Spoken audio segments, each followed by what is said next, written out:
Thank you, Chairperson Lofgren, Ranking Member Davis, and all the distinguished members of the committee for giving members the opportunity to share their priorities with you today. The integrity of our elections is essential to the function of our constitutional republic. Over the generations, countless Americans have fought, marched, died to protect and expand our sacred right. Therefore, it is essential for the American people to know that their elections are fair and that only legal votes are counted. However, the past several years, the essential trust in this sacred institution has been tarnished.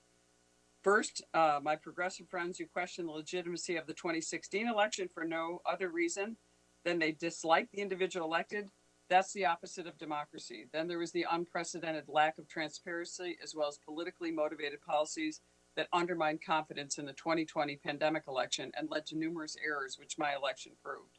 Residents of New York's 22nd Congressional District saw these shortcomings firsthand every day for over 100 days, actually.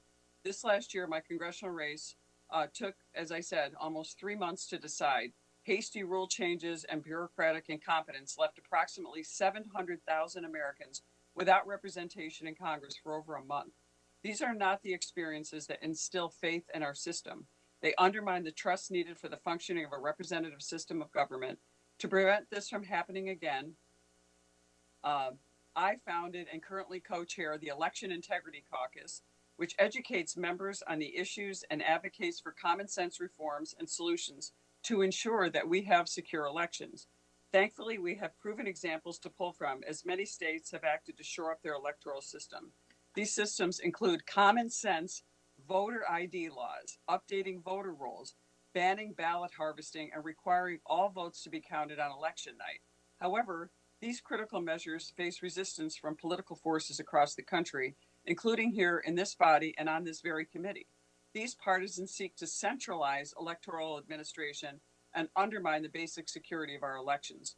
The first such effort in the House was the passage of H.R. 1, which aimed to completely upend our federalized election systems, centralizing it here in Washington, D.C. This bill would undermine the authority of the states to make their own voter registration and election laws, as well as empower partisans to overturn reforms by democratically elected state and local officials. First, this misguided legislation would ban, of all things, voter ID, eliminating an essential and common sense safeguard many states have enacted already to secure voting integrity. Next, it would eliminate the bipartisan structure of the Federal Election Commission, reducing its size from 5 and allowing it to partake in partisan enforcement actions. Last, it would mandate the legalization of no-fault absentee ballots, ban witness signature or notarization requirements, and force states to accept absentee ballots up to 10 days after the election. These changes would blast open the path for voter fraud, enabling bad faith political actors to simply create votes they need.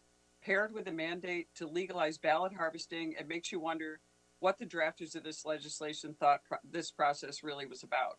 Even if you do not agree with this criticism, you must acknowledge that making voters wait weeks after an election to know the result will only undermine trust in our system and hamper political representation. We've had Democrats testify in our committee stating that this is the wrong-headed move. Now that this legislation has thankfully stalled in the Senate, House Democratic leadership is pushing their equally misguided H.R. 4. This bill would completely centralize the control of elections with unelected bureaucrats in the Department of Justice, providing them with the power to change voting places, voter ID, registration requirements, and redistricting every state. And finally, this bill would also create a new practice-based pre-clearance requirement that would apply to all political jurisdictions, whether or not they are included in the new unjustifiably strict 10-year coverage formula. With these changes, no state or local government would be safe or free to adjust their election system, even if they are acting in good faith to meet the needs of their system, regardless of party. Instead of these unwise bills, Congress should focus on reforms that respect the rights of the states, while also repairing actual shortcomings in election integrity. As an example, during the 2020 election, Mark Zuckerberg poured over $350 million into the Center for Tech and Civic Life, a left-leaning nonprofit. This money was then funneled directly to boards of elections, completely bypassing any accountability or oversight from state legislators or local governments.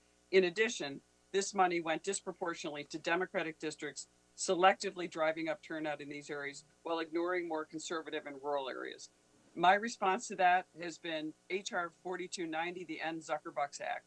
This legislation will prohibit 501c3 tax-exempt organizations from providing direct funding to official election organization. The right to vote is sacred. The administration of our elections should be in the hands of the American citizens, not the highest bidder or wealthy Silicon Valley donors. So I see my time is up. Can I continue? You can have 15 more seconds. Okay, thank you. Want you. to wrap it up? Another topic I just want to talk about is these temporary election rules that many states are putting out in response to pandemic elections. One that scares me right now that's happening in New York is the voters spoke this year in November, stating that they did not want no-ask mail-in vote, no-ask absentee mail-in ballots. Our current governor is now trying to put in legislation to overturn the will of the voters by an overwhelming majority, said that we should not have no-ask mail-in ballots. She is now trying to turn the entire state into a mail-in ballot state, even though over 50%, almost 60% of the voters across New York rejected this. I hope that this committee will consider these remarks and make sure that we do not pass H.R. 1 or H.R. 4 in any revised state again, and come up with common sense voting reform.